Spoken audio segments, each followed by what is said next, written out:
with a messiah complex about the environment. Yeah.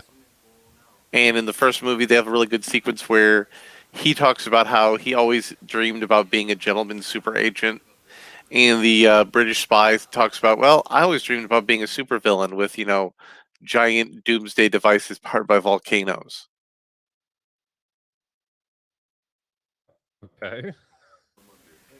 It was a cool scene. And the evil billionaire is serving people McDonald's. As you do.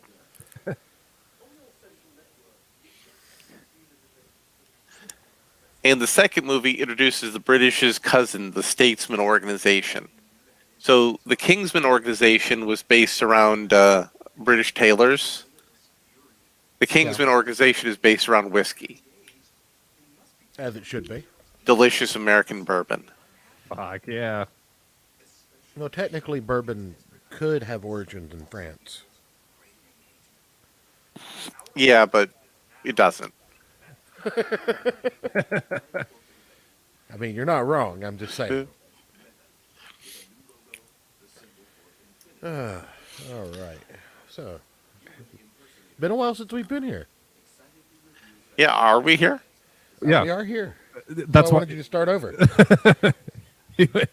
he wanted to get you saying Samuel L. Jackson was playing a lispy dude. For, I mean, Samuel L. Jackson does things like that. I mean, Well, still. the thing is, doesn't he have a speech impediment? And that's why does. he yells in movies? Yeah, And- that's why he played a lispy dude, because he wanted to embrace that part of himself. There's a local narcotic agent around here who has this massive stutter, right? Like, it's insanely bad, except when he's pulling someone over. So Church, how would you know about being pulled over by a local narcotics agent? Because of my day job, he is a patron of my day job. Oh, so I he just- gets he gets like fancy like stuff made. Yeah. He has this infatuation with the stainless tumblers, and I think everyone in his family has 40 of them by now. Huh. That would actually take me to something. Being the post Christmas season, I'd like to give a short diatribe real quick. Yeah. For anyone out there who's looking to find a last minute personalized gift, anything of that nature, I'm just going to lay this out there. 99% of people that I have encountered in my life don't need anything with their name on it. We know who we are. This is not third grade T-ball. Are you saying you We're don't not want? going to get our water bottles mixed up. Are you saying you don't want underwear with your name on it? I'm saying that people think that it's such a classy thing to give someone something with a monogram or their name on it or something like that, and I'm just like, yeah. I would say once you're 12, you stop looking for things with your name on it unless you have a very interesting name. Yeah, I was just about to say I'll still look if I see one of those like keychain racks. I'm like, my name's But- not on here, but I'm just but gonna that's- see. But that's different than if I was to get you a tumbler and put the Gospel of Comics on one side and Ayrton on the other. No, Now you that would be a very special Christmas present. you put Clint on the other side. No, that's what I'm saying. But if I gave you a cup with your name on one side, it would be like, okay, Yeah. you think I'm going to forget who I am? Well, in case somebody else has a Gospel of Comics cup, I Yeah. mean, you know, if, this if, one's mine. if you're gonna have Clint on the other side, though, are you gonna like engrave Clint Howard's head on it? No, Clint from Radioactive Hamsters, the character. Yeah, no. But I was making a reference to Clint Howard, who has a memorable head. Oh, no. No, what it was is we got a sketch card from, what's his name? Peter Samedi. Peter Samedi of one of the hamsters, and I got a high-res scan of it and used Nice. it for the opposite side of the engraving. Rune said he was on his way, like 5 minutes ago. I have Is no he- idea where he's at. Is he in the backstage? No, I'm looking Oh. at the backstage. Huh. Like, I don't know. I hope he's okay. I mean, he's probably taking care of something with Mama Rune. Word. Gonna acknowledge that I saw his message and we're expecting him. So, yeah, that's my short little rant. Nobody needs monogram towels unless they have a $500,000 home, and if they have a $500,000 home, they probably already have the monogram towels. I mean, I would rock a monogram towel. Now, I mean, are we talking like a monogram towel where you get like that picture of Dave Chappelle from the end of his show where he's in like the slave outfit with the chains that he just says, "I'm rich, biatch"?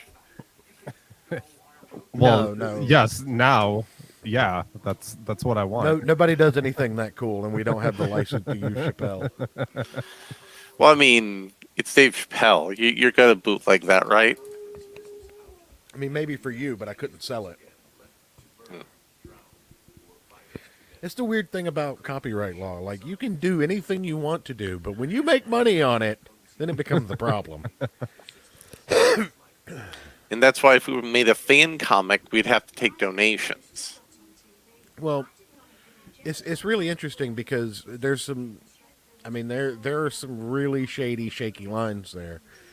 I can't go and make 100 Dallas Cowboys mugs and stand outside of a game and charge you $25 for a bottle of water with a free cup.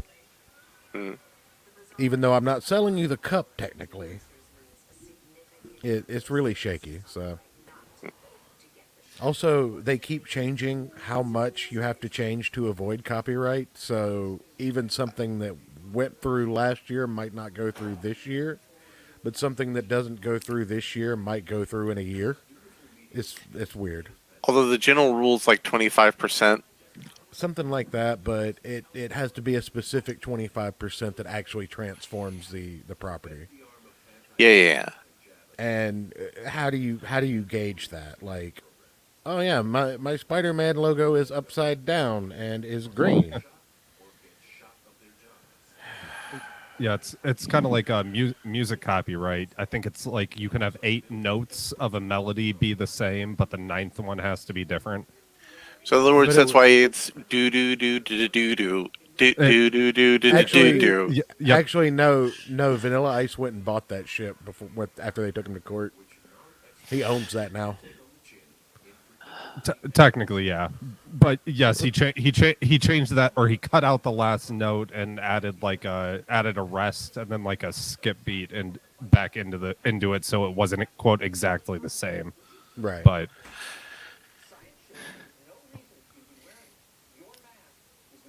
but no, fuck that guy. Miss Rena, my New Year's so far has been dehydrated. I am massively hungover. I will probably never drink alcohol again. And enjoy your nap. So wait, you're saying if I show you that bizarre Superman image that we shared in the Twitter chat, you're not going to immediately go for some Mad Dog 2020? No. I'll skip straight to the heroin this time. That seems safer than the amount of alcohol I imbibed yesterday. I'd probably start playing Edward Forty Hands on the show. You do that already. No, not with 40s. Come on, I'm classier than that. You do it with those giant beers, don't you? Maybe. Ayrton Tallboy hands. Hey, if it's not at least a pint, it doesn't count as Hey. a drink. Hey, it's 25% different. They don't have a copyright on that. And I also saw some movies that don't fit the MO of this show recently. Right. You mean This you was- saw good movies? I guess while we wait on Rune, we can jump into Larry's movie corner because you're the only one that actually goes out of your home to do things of the four of us. I think. Well, I mean, in fairness, you have children, so you have to supervise them. I mean, yeah, but I I'm- also don't like leaving my home. My excuse is I hate being around people. So Don't you have dogs? Isn't that your thing? I have a dog. Okay, yeah. See, that's just. I mean, is that why you're a blues musician, Ayrton? Because you hate people? Yeah, pretty much. Well, actually, no. Okay, so I've been working on finger picking and playing, Mm. like learning Delta blues and getting better at that. And for Christmas, I got a course. It's like a 6 DVD course on those different techniques solely so I don't have to like try and find a band and play nice with people. So is Just one of do it. those is one of those techniques start freebasing heroin?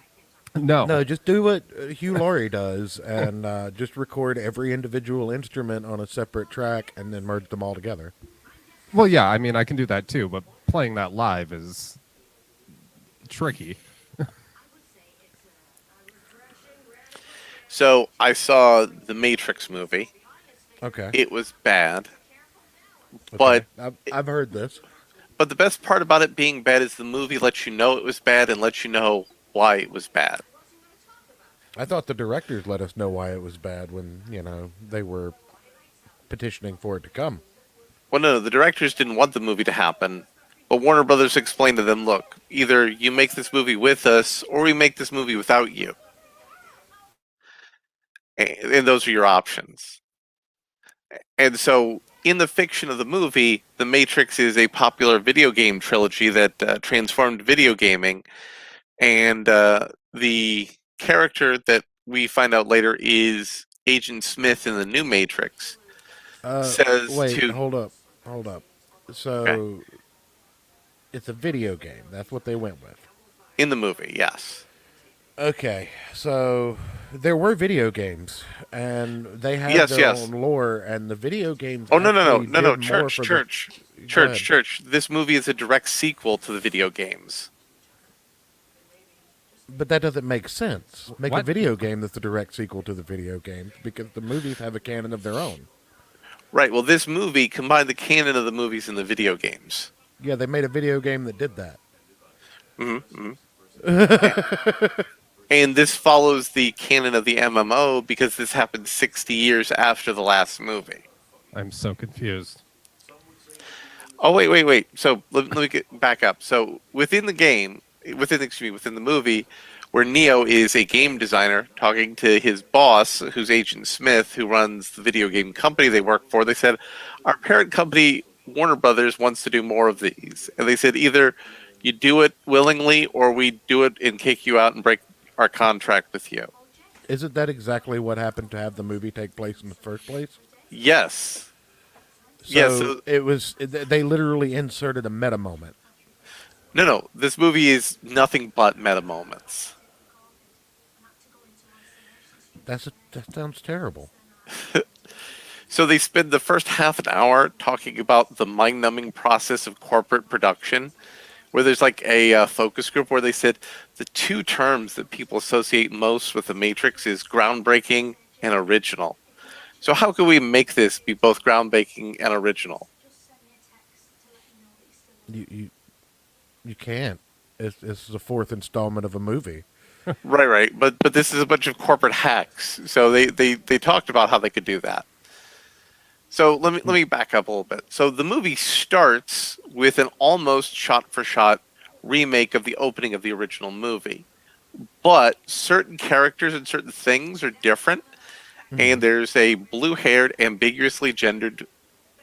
I don't know if it's an audience insert character or it's kind of hard to explain it, but it's called Bugs Bunny. It's the name of the character.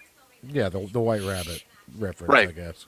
Right. But no, it's also a Oh, Bugs Bunny reference so because original. this is a Warner Brothers property. Right. And Alice in Wonderland's White Rabbit is public domain. Correct. And she says in it that, wait, this isn't right. This isn't how it happened the first time. And then they go to the scene on the roof where Trinity's running away, but instead of running away, she's actually kicking ass and taking names. Mm-hmm. And then Bugs gets pulled in, and then she gets chased by the agents, and she finds one of the agents who's actually Morpheus, who's a program that's a combination of Morpheus and Agent Smith, because this Matrix is a Matrix within the Matrix that was programmed by one Thomas Anderson, aka Neo, aka the One. Yeah, I'm already out. And this is the opening of the movie. And I kind of like stopped. Like I didn't stop listening, but I stopped like taking in the actual information of what you were saying. Yeah, basically my head right now is just a funnel for air. And wait. The fun part is that they give a red pill to the Morpheus program that was made by Neo to find him, and the Morpheus program just gets high. And that was the first real comedy beat in the thing. Because when I think Matrix, I think comedy. Yep. So that's the other big beat, other than being very metatextual, is it's comedic. And so Neo is a game designer who lost his ability to perceive the difference between reality and fantasy, and suffers from post-traumatic stress disorder because he jumped off a building and tried to kill himself, anxiety disorder, schizotypal features, suicidal ideations, dissociative disorder, and is being given psychiatric medication by Neil Patrick Harris's character. So instead of this, you guys want to talk about Jack Murphy? Okay. You want me to jump to the King's No, Band? go ahead. Or you want me to? Okay, so No, keep going. So eventually, Neo gets convinced to take the red pill, because in this movie, instead of the red pill and blue pill being about choice, they say there's no actual choice. You just have to follow the truth. Right. Except for the end of the movie, where it's important that we give Trinity the ability to consent to leave the Matrix. Okay. So here's what I would have done differently. Wait. We're not even out of the first act of the movie yet. Yeah, I know. We're and still- it's awful. So Neo wakes up in the real world. He's in a pod across from Trinity's pod in the Matrix, and he gets taken out by a machine, like in the first movie. It's a scene like the first movie, but this one's different because the machines are working with the rebels. And Neo is almost dead. And like he has to have a fight sequence with Morpheus because it's like the first movie, right? And like he has to learn to fight for Trinity like Trinity fought for him. So that's his character arc in this movie, is Trinity fought to prove that he was the one. Now Neo has to fight to prove that she's the one. Okay, see, here's exactly what I would have done if I was making this movie, and here's why it would be good. I would do a shot-for-shot remake of the first Matrix movie, except all the people are now geriatrics. I mean, that's what they did. No. I mean, No, like they would literally be like bullet timing in wheelchairs. but we're gonna get to bullet time. Bullet time Bubba Hotep would be hilarious. Yes, As I wander in late. It would that's also, fine. It would also be completely race swapped, so I would want someone like Dolomite to play Neo. Bucky Wheatstraw. Yes. Petey Wheatstraw. Get it right. Petey Wheatstraw. Well, How dare you? As I edge in late, though, Larry, let me just throw this out there for consideration. I postulate this movie could never have been good, and it's not because of anything in The Matrix. We've seen this movie before. Yeah, The Matrix. No, funnier than that. It's called Highlander: The Source. Oh.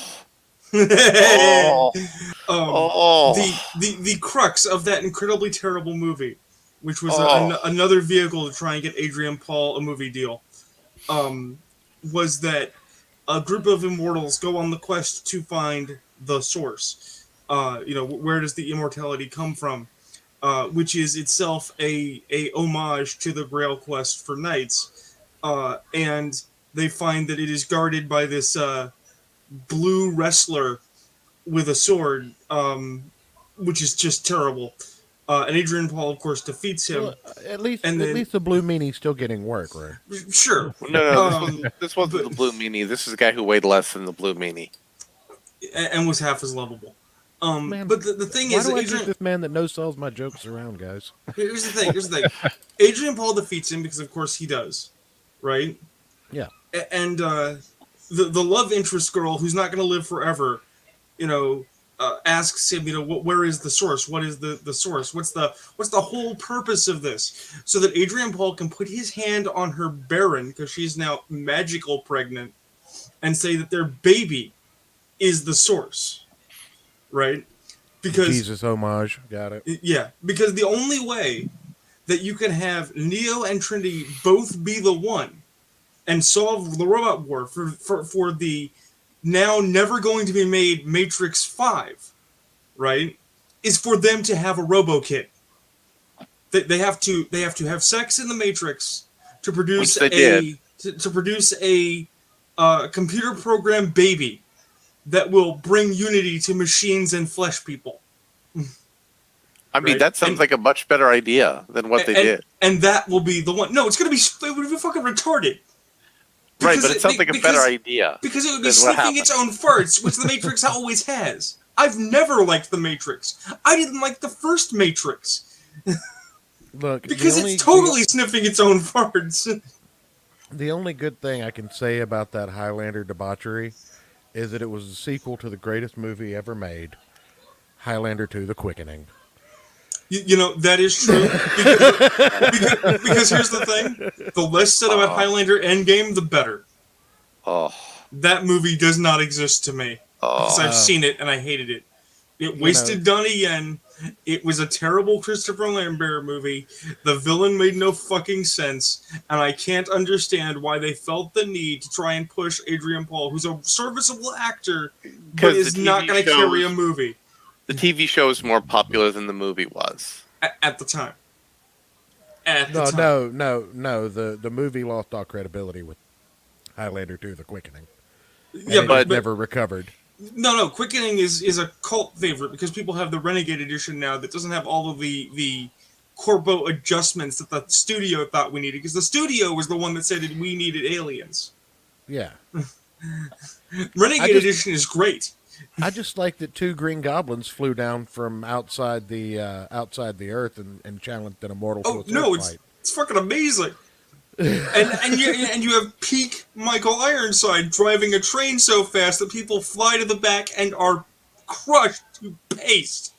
John C. McGinley was in the movie. Mm-hmm. Yep. And it has the single one of the single greatest scenes of Sean Connery's dramatic sacrifice ever. I've quoted that scene to people recently. I just want to point out that a movie produced in 2021 is being compared as lesser than Highlander: The Quickening. I mean, in fairness, it was made in 2020 because of the COVID. But Yeah. here's the thing, Church. That movie is less than Highlander 3: Lord of Illusion. Oh. And no, I love that movie. Look, I thought I was done throwing up today, but I'll be back. No, hear me out. It's not very creative. It's not very dangerous. It's a really safe retread of the original. Mario Van Peebles is not a bad villain, right? It has Mako, which is always great, and it's another. Let's get a little Final Fantasy in our Highlander. No, Mako, the dude from Conan the Barbarian, the voice of Aku, the shape-shifting master of darkness. I knew what you meant. I know you know what I meant. My jokes. But the thing is it's another exploration of the idea that the Quickening is not just awareness, but is like this watershed of frankly bizarre supernatural powers. It's also why there will never be a good Highlander role-playing game. Because there will never be a good Highlander role-playing game. Well, here's the problem with anything that tries to take the Highlander universe seriously. See, I have a tree out in my front yard, and in order to trim the limbs on it, occasionally people with long poles with chainsaws on them come out. Yeah. And that guy would be running shit in the immortal sphere. Oh yeah. Like, it's why Highlander Endgame is a piece of shit. Okay? like, can you cut somebody's head off with an AR-15? Yes, you can. Does that count towards the immortal fight? Yes, it does. That's the thing. Actually, I don't think a 5.56 has enough power to actually cut through a neck, even if you well, no, shoot you it. 20 of them do. No, you obviously use the 50 caliber anti-materiel rifle that's a war crime to use on people. Right? Immortals You're aren't not people. You heard it here first, yeah, folks. yeah, you're not aiming at the Immortal's head, you're aiming at the Immortal's canteen, and you just happen to take everything in the radius with it. That's what you say to the good folks in Switzerland. And what do you mean? They use 50 Oh, cals. Jesus. That's what. No, I just realized something. it's a specific anti-tank weapon. You're not supposed to. It's actually a war crime on the Geneva Convention to use it against human beings. Yeah, but Congress never ratified it, so I know. it doesn't apply. we don't give a shit. What's up, Church? What is that you realized? Well, there's going to be an article tomorrow that immortals are now is now the slang term for a certain type of person. Nice. So the Kingsman. Let's go into that movie because Oh God, do we have to? because the more we talk about this terrible Matrix movie, the worse I feel. And we didn't even get into the second act. The more we're going to talk about, the more you talk about the Matrix, the more we're just going to talk about Highlander instead. I'm afraid he's right. So, so the Kingsman decides to explain how the Kingsman universe came into being, and as I explained, as I was talking before the show started with, or was it during the cold open? During the cold open. During the parts I wasn't here for. I said, do you really need an explanation of how a private super spy organization came into existence? No, you don't. No. It's just there because that's fun. You don't need to explain why something's fun. You need to enjoy something that's fun. So this movie decides to open up during the Boer War, so when the British were putting the South Africans in concentration camps. And I suppose it presents the British as very proper and correct. Well, no, because our hero's British, and he's Right. with the International Red Cross, and he considers this not to be very proper. Oh, well, nice. And So- This is based on a comic book series. it is. And so Let's he take a goes. look at that. He goes in to confront the general in command of the base. He's going like, "Well, we had to do this. Desperate times call for desperate measures."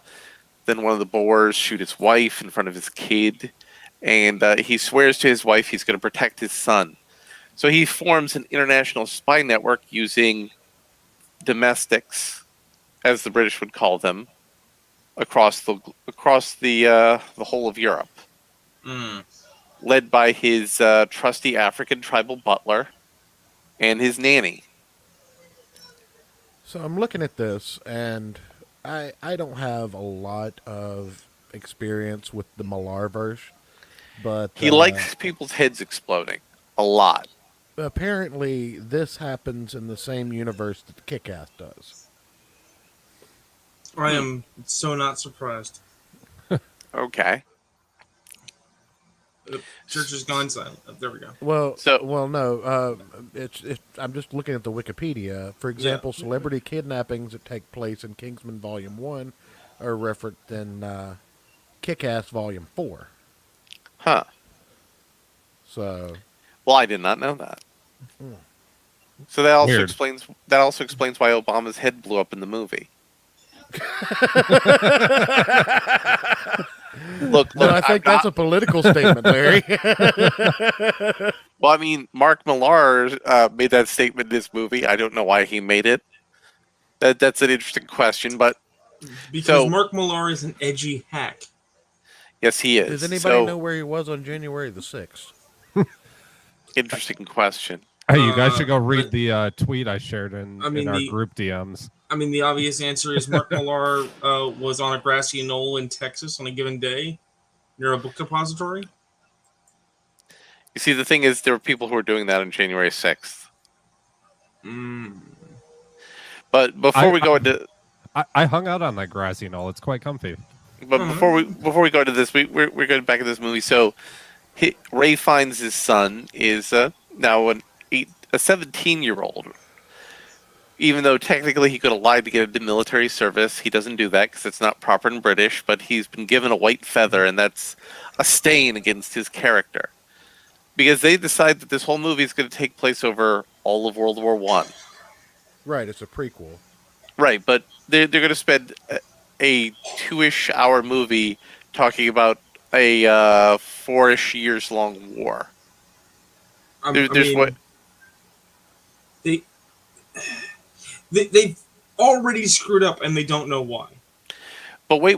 We haven't gotten into the fun part, because you see, all the machinations of World War One were caused by an evil Scotsman. Right, but this would infer that an evil Scotsman is responsible for the Great Game. God damn it, novel bro. To actually what novel bro say? no, No, Bro I'm is just the evil assuming- Scotsman. Yeah, that's what Oh. I'm saying. I'm just assuming that the evil But- Scotsman but- is novel bro. But no, I mean to theoretically do this right, you would have had to have traced its lineage back to some medieval organization and inferred that it was a spy network of generations, not a spy network of a generation and a half. Oh no, this wasn't even that long. No, So that's what I'm saying though, because remember, Kingsman 1, right, is a modern day young adult style story yeah, with a kid becoming a spy. yeah. That means that this is a slightly more than 100 years old spy network across Europe. That's dumb as shit. Yes, it is. Yes, it is. Now, But I can save this for you though. See, and all we need is a Shyamalan twist. So, what you do is at the end of this Kingsman movie, you show that they split off into another group who's monitoring the superhero developments of the world with clovers. And so aliens. let me get back to this evil Scotsman for a moment, because it's kind of hilarious Wait what a minute. happens. Wait a minute, I have to check something, because we're going to tie this into other movies and make a better cinematic universe. Is that evil Scotsman Sean Connery in a bear suit being chased by the Avengers? No, if it was, it would be a better movie. It would be a No, better movie, and that no, movie the evil- sucked. The So evil the- Scotsman is pretending to be a Frenchman and teaching Christopher Lambert how to sword fight. No. So this evil Scotsman actually was the assistant to the head of the British General Staff of the military, who was the one who was responsible for the British concentration camp in South Africa. To what end? Because much of that was done by the Boers, who are Dutch. Right. No. But like, he was the one who was responsible for the British putting the Boers in the concentration camps. See, that's the thing. I would believe Novel Bro might build concentration camps, but I don't think he would ever work with the British. But here's why he worked with the British: to set up a chain of events where the British, the Germans, the Russians would fight, and then he would destroy the Russian government for some reason to allow the Germans to overrun the British. Because the plot demands it. Yes. So Novel Bro would do that. So the evil Scotsman is behind the Black Hand in Serbia and their assassination of Franz Ferdinand, who just happens to be a close personal friend of said British spy organization founder. Because of course he is. Why wouldn't he be? He also is responsible for Rasputin. And when Rasputin ends up getting killed by events of the movie, he then sends Lenin into Russia to destroy the Russian government. So an evil Scotsman is responsible for communism. Which, by extension, means that monarchy is the way.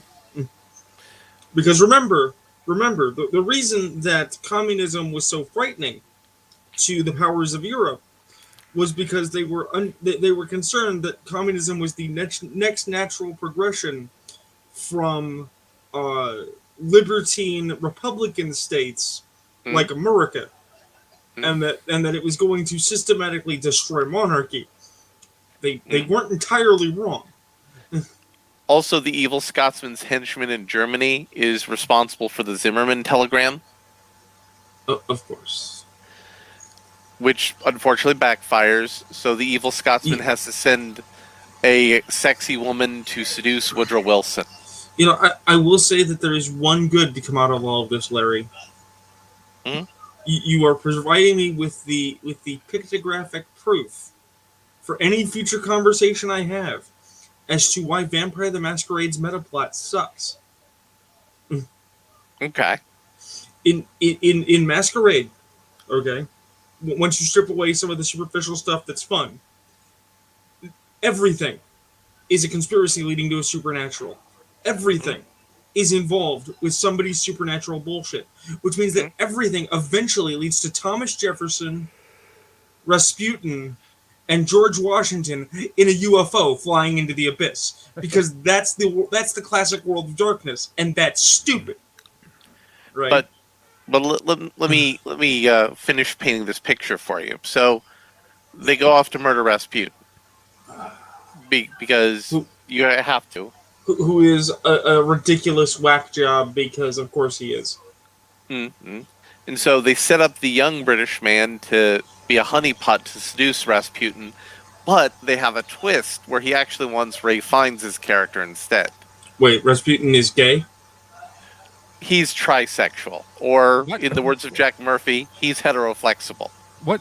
No. I think What the- trisexual. No. I think trisexual is the correct term because he'll try anything once. And so Rasputin heals I mean, sure, but no, don't skip. What the fuck does trisexual is not a thing? What the fuck? Actually, trisexual used to be a thing. No, that literally is what Rune said. It's the joke. That's the joke. Trisexual. I'll try anything. Try anything once. Oh, holy shit! That is literally. I thought that was Rune just making a pun. That's the actual definition.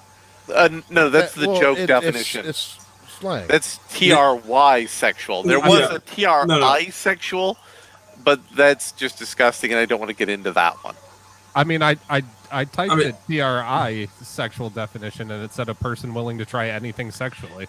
Yeah, that's the modern definition. The older definition is bisexual people who also have sex with animals. Oh, Yeah. I thought that was just furries. No. The catch-all you're looking for is degenerate, which is only some furries. Furries don't have sex with people, Ayrton. Oh, right. My bad. Well, furries have sex with other furries, and furries Yeah. aren't people, so put them in the cage. So after Rasputin, Apparently, there are some in South Africa. after Rasputin heals the noble British Duke's war wound with his tongue on his leg, licking it in a sexual manner, they go through the classic Rasputin poisoning, stabbing. That doesn't kill him. They beat on him, they sword fight with him, and the nanny shoots him with a gun. And that's what kills him, and then they push him into the river. Thus having Rasputin be Rasputin. And the main character's son is old enough to go off to war, and he decides, I'm going to fight in the war because that's what men do. And then the father goes on this big arc to convince the British government that they have the evidence to prove the Germans blackmailed. We're trying to trick America into not being in the war. And then Woodrow Wilson gets seduced by a prostitute, as opposed to Woodrow Wilson working with the evil Scotsman, because, Woodrow Wilson was a horrible racist who reinstituted segregation into the country and was an awful person. Wait, reintroduced? Yes. So Abraham Lincoln didn't have segregation in Washington, D.C. So when Woodrow Wilson became president, he introduced segregation to Washington, D.C. Is this an actual historical fact? This is an actual historical fact. Yeah, no, the United States- Wilson's a piece of shit. He's like Oh, the no. worst president we've ever had. I mean, Truman, man. Truman. Harry did a lot of good things, but we're Wilson's much worse. but because, for example, Woodrow Wilson was actually supported by the Klan. Eh, So then the henchman in America for the evil Scotsman is the head of the DuPont family. The people who make all the gunpowder for the American government, who would not be opposed to the American government getting into a war in any way, shape, or form. Because money. Because they would make money off of selling the gunpowder and the explosives. well, now this just sounds like fucking slander that Mark Mueller could be getting sued for. So the son gets killed, recovering the vital information to prove that the Germans, did the thing with the Mexicans, because he's had to impersonate a Scotsman. and they assume he's a German spy. Oh, can we point out that yet again, we're Wonder Womaning the Germans and making them the villains of World War One, Yes. supporting the narrative of the Versailles Treaty, which was bullshit. Because Yes. the only reason the Germans ever went to war was because they had made diplomatic agreements to protect the interests of nations that started the damn thing. Because the Serbs couldn't play nice. Yes, that is one of the aspects of the war. But so then he and his manservant and his nanny go to raid the base of the evil Scotsman. The evil Scotsman being the one who coins the term "manners maketh the man," which becomes a hallmark of the Kingsman organization later. And then the evil Scotsman gets booted off his mountaintop headquarters. And then later, they form the first round table of the Kingsmen, which includes the actual fucking King of England. What, Edward? That was George, I believe, at the time. Well, no. If it's World War One, it has to be Edward because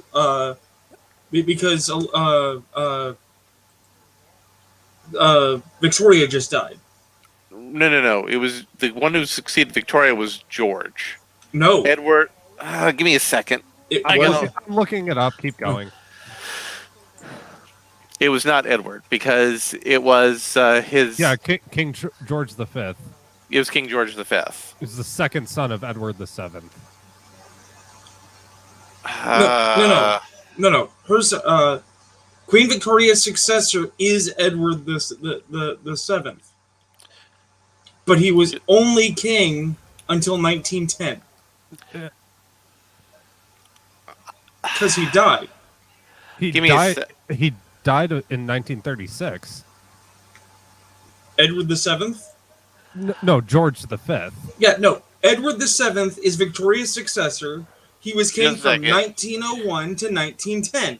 Just a second. I'm pulling up the article here in question.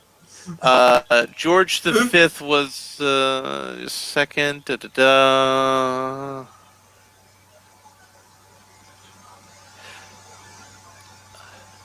What the fuck has happened to this show? I have no idea. We're talking about history that is far more interesting than the false history that Mark Millar shat out. No. Edward VIII, which is the one you're talking about, was the son of George V. You're confusing George V. Yeah, you're confusing George V and George VI.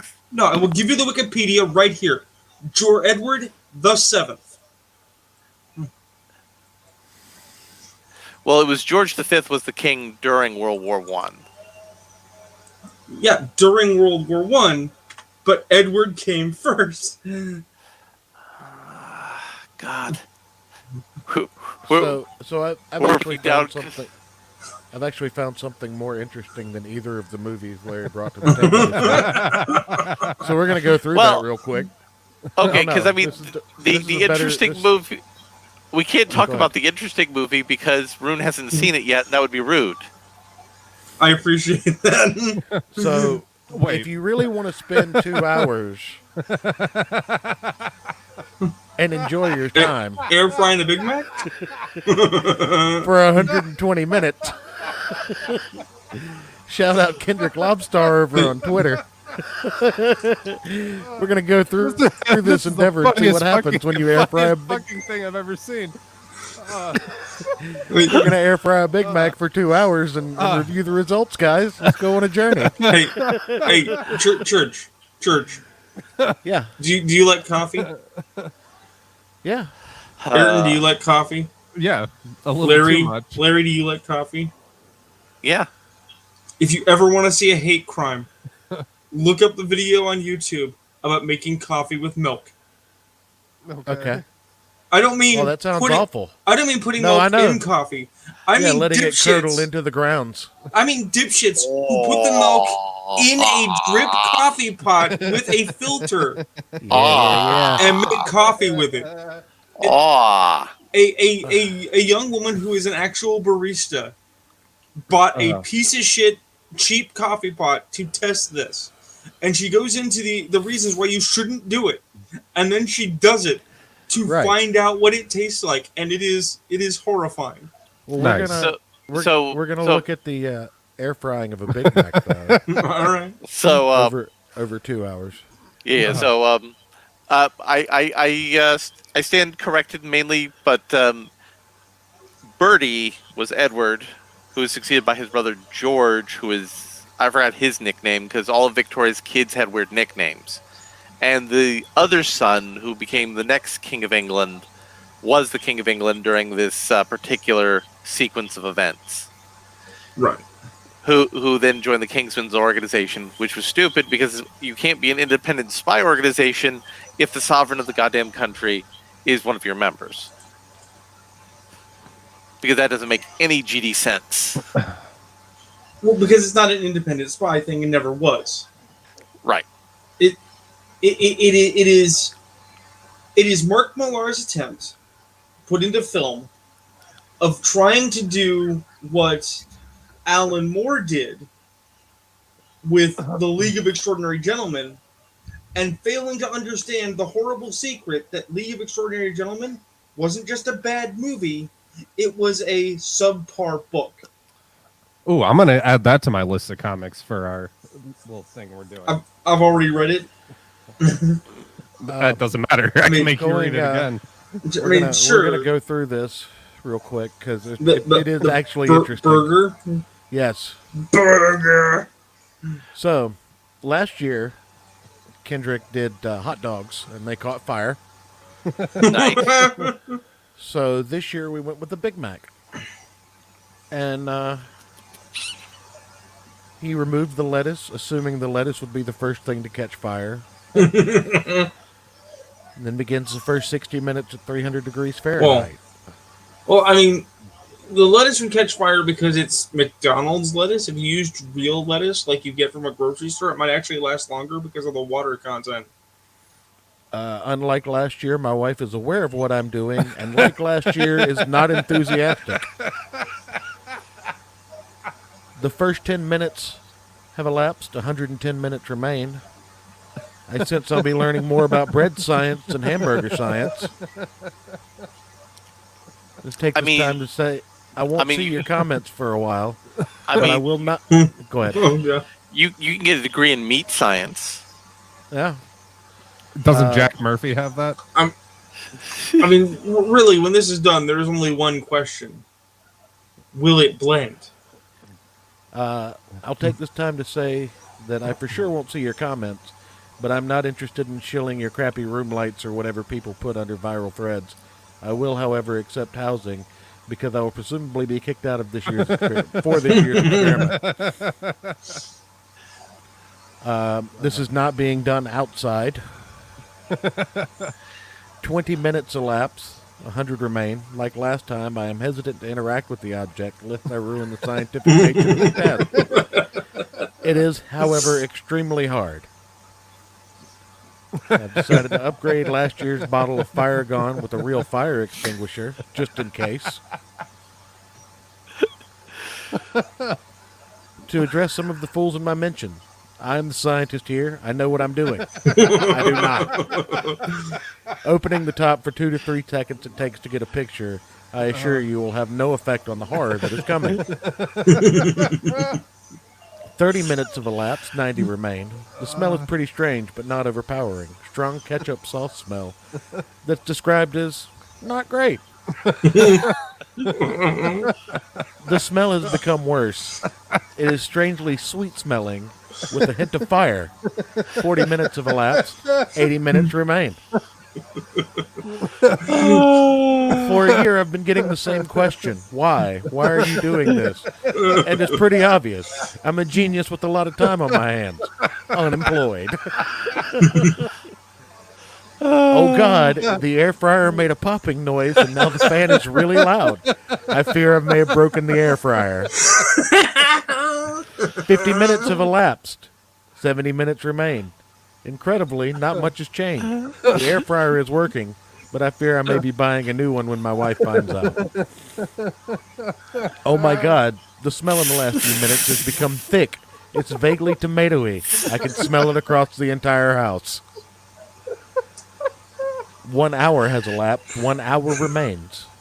As is customary, I will be letting the air fryer come down a bit in temperature before starting a second hour. Not much of a difference from the start. It's a bit darker, a lot harder, but the inside remains nearly untouched. The second hour begins, 300 degrees. I expect I may have to go past another hour to really get any results. I have added a children's timer so I don't forget to check it at 10 minutes. You see, It's Church, really- this is how we need to get the channel some more views. It's really starting to smell bad. You need to open a window. My wife is not happy. Again. Can we interview this guy? 70 minutes have elapsed. 50 minutes remain. The cheese has become the consistency and color of cheap peanut butter and is bubbling oil. Even with the windows open, the smell has become so strong, I've had to get out the ozone spray. So what's great about that? Ozium, for those who don't know, is the spray that stoners in college use to cover the smell of pot in their. But it doesn't cover the smell of pot at all. No, not at all. I just want to mention, this is like a meat-based Jacques Cousteau. This could only be improved by a bad French accent. The windows were closed. Yes. Better or worse than the hot dog trial? Incredibly worse. 80 minutes have elapsed. 40 minutes remain. It has reached the texture of plastic. The smell is best described as hot ketchup. I'm confident I will have to go past 2 hours for any real results. I did not read the fine print of the McDonald's purchase and sales agreement for the hamburger. If this is illegal, McDonald's, please call my lawyers. It now strongly smells like fire, and my wife has opened all the windows in the front door. 30 minutes remain. For anyone who's asking, you can find last year's hot dog here. I'm going to have to move this experiment outside. It's just too much. The smell has become insurmountable and it's demonic. The patty remains edible. 20 minutes remain. I think the worst part so far is not the weird fire smell. It's that it smells so sweet. 10 minutes remain, and I am seriously considering an extra hour without the bun, which seems to be a good insulation. May overtake that delicious pink stuff in the house. As 2 hours come to a close, I am astounded that this is for sure still edible. Do I abandon science here? Do I continue for another hour? The bread removed? Will my wife leave me? Why didn't I open the windows earlier? I have elected to cut into and eat the hamburger. We have a lovely cross section. It appears the inside is relatively untouched, very soft, and smells somewhat like a homemade meatloaf. Isn't that the most delectable thing you've ever fucking seen? It probably tastes better now than when it was fresh from McDonald's. It was terrible. Absolutely disgusting. 7 of 10 stars. As we close out the 2022 experiment, I reflect on some things I've learned. Not much, really. I'll see you next year. And then he has the Doom theme. Because the only thing they fear is you. It's been about 30 minutes since I ate that bite of burger. It's not agreeing with my stomach. I may have made a mistake. Sitting on a different room, the smell of hamburger is so strong it's got to be in the walls. It's been 6 hours and the smell is tough to describe still.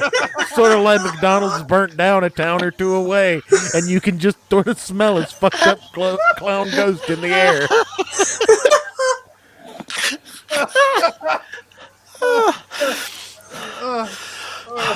Wasn't that better than both the movies we talked about, Larry?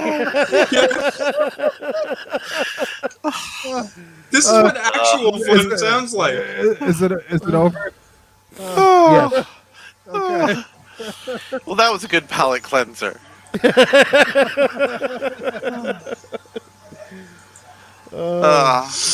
I got sidetracked reading it while you were talking about Kingsman, and I was like, I got to share this with the boys. Uh, I would rather eat a 2-hour air fried McDonald's hamburger than watch Matrix. I think that should be the new scale. Like when we when we rate things, how many air fried uh, Big Macs is it? uh, Okay, okay. I appreciate that we're not going to talk about the film in question, but I do want to talk about a related subject that I think is pertinent and is interesting enough to yell about. Toby okay. Maguire absolutely Uh, fucked Marissa Tomei in that movie. I mean, maybe, but that's not. I'm Uncle No, Ben now. but no. No. What I find irksome, okay, is uh, Andrew Garfield is in the new film, and apparently does quite well, and that's appreciable. You know, if the guy can act, he should act. If they have an environment where he can do that, that's great, right? Mm? But now there are chuckle fucks going around saying, "We want a third Amazing Spider-Man film. Give Andrew Garfield a trilogy." Can we consider for a moment just a couple of things? One, the Amazing Spider-Man one was bad. It wasn't terrible, but it wasn't good. I saw the Amazing Spider-Man 2 in theaters with my ex-girlfriend. It was awful. They literally channeled the worst parts of Joel Schumacher's Batman Forever to make a Spider-Man movie. Okay? Hey, now, in fairness, that was Tom Holland's first movie role. No, Tom Holland wasn't in that. He was. He was the little kid in the Spider-Man mask. Oh, cool. But regardless, and the thing of it is that not enough people went and saw it for there to be a third one. If people had actually liked Andrew Garfield's Spider-Man, we wouldn't have Tom Holland as Spider-Man. It never would have come up. So this The whole point of the second Amazing Spider-Man movie was to launch a Sinister Six movie, Right, which is so what this- they wanted to do. So this retro history bullshit where Andrew Garfield's actually a good Spider-Man and we should give him a movie isn't just bullshit. It is the same stupid bullshit that literally made a guy at Nintendo stop making Zelda games. If you guys are not familiar with this, the guy that makes Zelda, right, made a game called Skyward Sword that everyone hated, right? So he went and made another Zelda after that, trying to appease the people that were mad. But in the time between games, they had decided that they had judged Skyward Sword too harshly, and so we're jumping down his ass going, why isn't the new game like the old game we hated? Okay, unpleasable fan base is the dumbest fucking thing imaginable. I mean, And- honestly, to your point though, I feel like I'm in the minority of saying I loved Andrew Garfield as Spider-Man. I didn't think the second movie wasn't good, but he was a good Peter Parker. You're not in the minority, but you got to take a look at what you're saying. Andrew Garfield was an awesome Spider-Man. Terrible Peter Parker. And you know what? I'm okay with that argument. I'm okay with that orientation of concepts. Okay? To say, hey, he got screwed because his movies were bad, but he wasn't bad, I can work with that. Right? Because we're not talking about the guy from Twilight. Right? Well, You mean the new Bruce Wayne? Marvel Y- came yeah. in and they asked Sony and they said, "Hey, Sony, you've been making these Spider-Man movies for a long time. Why do you think they never quite work?" And they're like, "Probably because our executives want us to hire somebody who's 40 to play a teenager." I mean, most of Spider-Man's It's- runtime was him not being a teenager. So maybe that's- maybe he shouldn't be a teenager. But I mean, every time that's- they do an origin story, Yeah, but- they still have him in fucking high school or college. But that's not even the problem. That's only a portion of the problem. Okay? The problem with the Amazing Spider-Man is it's the wrong Spider-Man. I was talking to this, I may have mentioned it to Larry, I may have mentioned it to someone else. I was talking about Fantastic Four, right? And we were digging into it, and I was talking about Silver Surfer and why that movie doesn't work, even though it's not really bad, it's just not very good, right? Because it is still pretty close to classic Doom, and we all want a good Doom movie. Well, right? hold up though. Like, I'll take Galactus as a fucking cloud over the Eternals every day of the week. No, here's the thing though. Here's the thing though. The problem isn't Galactus as a cloud, although that looks stupid, right? It's not that it was uh, Doom riding a surfboard and the Fantastic Four being ridiculous, because the Fantastic Four is ridiculous. Mm-hmm. It was that they took Ultimate Galactus and Ultimate Fantastic Four storyline and smashed it into 616 like they're the same thing when they are objectively not, right? When they wanted to diversify Spider-Man away from the Raimi Spider-Man, which was, classic Silver Age Spidey, right? I.e., the things people want to see. Right. They said, hey, what we'll do is we'll just do Spider-Man, but we'll do this Ultimate Spider-Man thing, right? And we'll treat it like it's 616. And again, that doesn't fucking work, right? Even if you liked Ultimate Spidey in book form, right? And that's fine, right? Ultimate Spider-Man is not 616 Spider-Man. They're not even peanut butter and chocolate. It's more like salt and I can't say salt and sugar. It's not two things that do not contribute to each other. They are opposite end tastes. Salt and right? saltpeter? I mean, well, yeah, but that infers one is bad. I'm trying to actually argue that both could be good separately. Right? Well, I mean, saltpeter could be good if you're wanting to sterilize people. I suppose. I mean, as a for instance, it is true that in 616, Peter Parker discovered that his parents may have been government agents. They may have been spies, right? Mm-hmm. But it is in Ultimates where that is not just a primary plot point, but that is actually the origin of Spider-Man's powers. Spider-Man was exposed to a science experiment that the Parker family was involved in, because in the way of modern storytelling, everything happens to very few people and absolutely involves every single facet of your immediate life. Which we all know is kind of silly. Hold up. So why have we segued into this Daily Mail news story? What? Oh, well, I figured first off, we'd cut the show kind of short, and we needed something to cap off the end of it. And I thought this was just how you were feeling about this discussion. That's why I brought it up. Please tell me this was in Florida. No, Australia. It's in the UK. Oh, Australia. I believe so. Victoria. Yeah, okay, Dan Andrews is the premier. The premier in Australia. So the Commonwealth of Florida. Yes. Yeah. Yes, our parents. A horror as man sets himself on fire in his car while screaming about Dan Andrews' COVID vaccine mandates before shock diners help police and firefighters extinguish the flame. The man has set himself and his car on fire at Church Street in Richmond on Saturday. He was heard screaming about Victoria's COVID-19 vaccine mandates. Bystanders pinned down the man as police and firefighters doused him in water. Victoria police said the man was rushed to a hospital with life-threatening injuries. So are you saying that this is your replacement for how you feel about the image from Superman being raped in a comic book? This is exactly how that made me feel. I think I'll go get in my car right now with a gasoline smoothie and some matches. See where the night takes me. Take a McDonald's Big Mac in there with you. That's right, in an air fryer. Oh, Jesus. This is what happens when you air fry gasoline, guys. I mean that. I think that's how you make explosive. Wait a minute.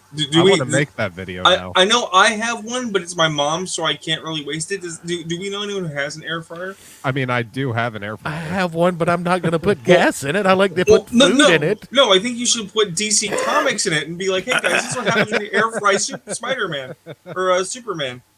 Yeah, no shit. The man set himself and his car on fire in front of horrified diners while screaming about Victoria COVID-19 mandates. He emerged from the MG3 hatchback engulfed in flames near Church Street. Police officers and firefighters doused him to extinguish the blaze with the help of about 5 witnesses.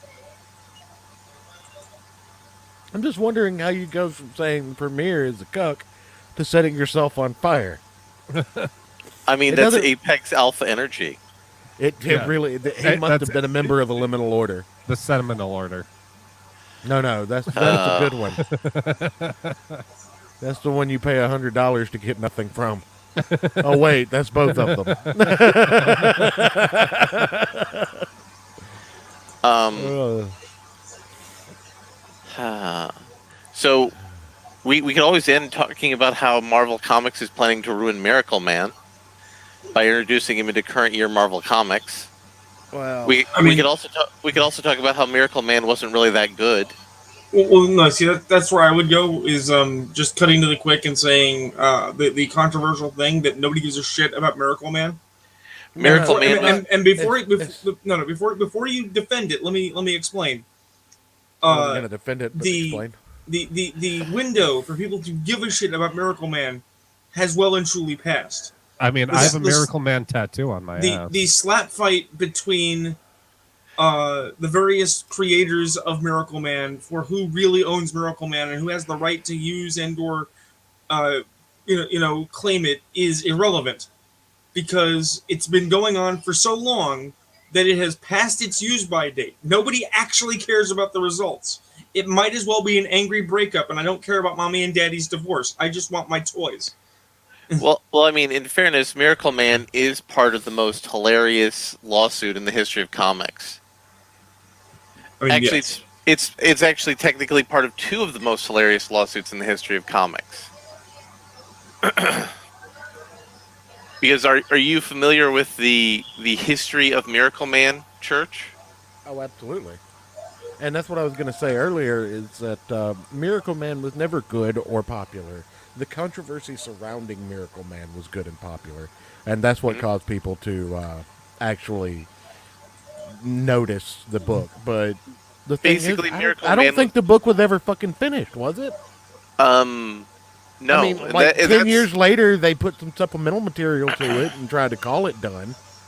Right, and that is connected to the last lawsuit where I think it was Todd McFarlane or Rob bleh. It was Todd McFarlane tried to take over ownership, but he didn't actually have standing to sue in court for the ownership. Right. He had, and that led to Angela being lost from the Spawn universe and then going into the Marvel universe. Where she Right. doesn't fit and nobody gives a shit. Yeah, Angela had like 2 appearances and they just shelved her ass. Oh no, Well, she's or sister for a minute. no, Well, no, she's that- actually been in the Asgardians of the Galaxy comic. which no one is reading. Well, no, I didn't mean even that know it comic. existed. Well, no, that comic's already been canceled. So again, nobody's reading it. Right, but Mm-hmm. they're going to bring her out every so often just to justify the fact that they ended up taking the character in the lawsuit. Yeah. No, that character now will live in infamy, except for people who are my age, for being the source of unsought or unrequested opinions about Israel. That is now all that character is. Mhm, Which is actually why woke comics need to die. Is because instead of comics being known for being awesome, they are known for incredibly bad controversies of extremely minor import.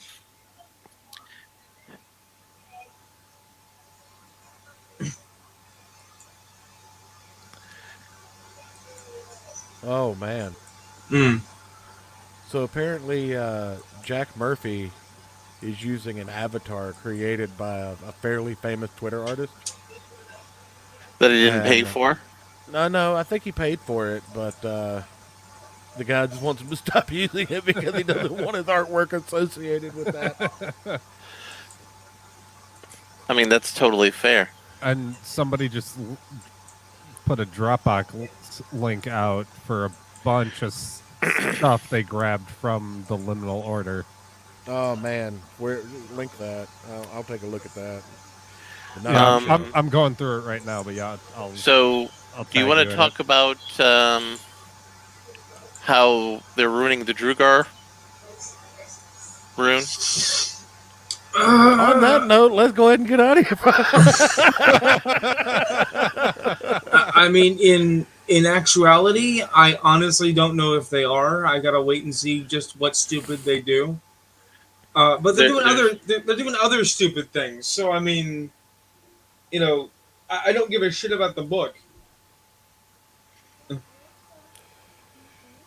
The, Yeah, you you know, don't. D&D is a shambling zombie of itself, and I mean, I have seen the future. As I described it, I've either had a vision or had a stroke, and I know what the future is going to be. Because Watsi did not learn from D&D 4 and trying to MMO things. So at some point, to silence the grognards, to appease us, and to deflect some bad press, they're going to start printing legacy D&D, which will not be original D&D work. That you can already get. No, it's just going to be D&D 5 with no added stupidity, right?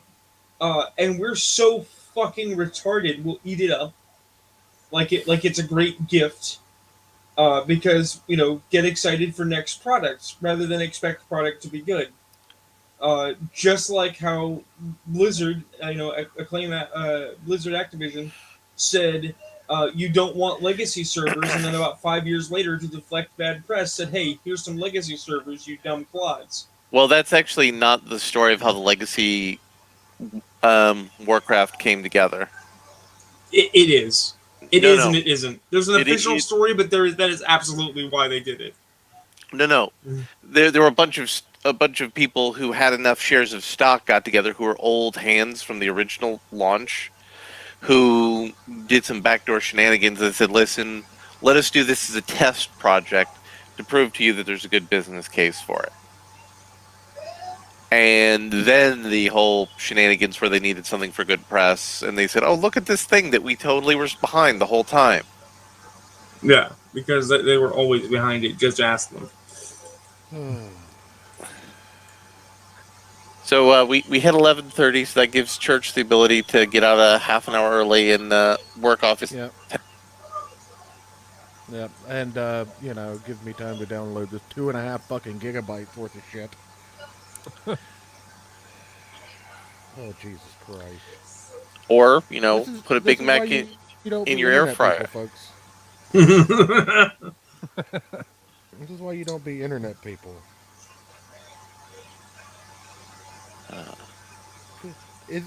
Are we sure that Jack Murphy and Jack from Twitter aren't the same person? Well, yeah, because Jack from Twitter doesn't take steroids, and Jack Murphy does. Maybe Jack from Twitter only takes steroids when he is Jack Murphy. Also, Jack from Twitter is a multi-billionaire, and Jack Murphy has stolen millions of dollars from people. Well, yeah, I mean, that's super mega apex, man. Stealing money. That's just where it's at. Well, good night, everybody, I guess. I don't understand. I've seen so much on the. I don't understand how someone self-immolates so badly.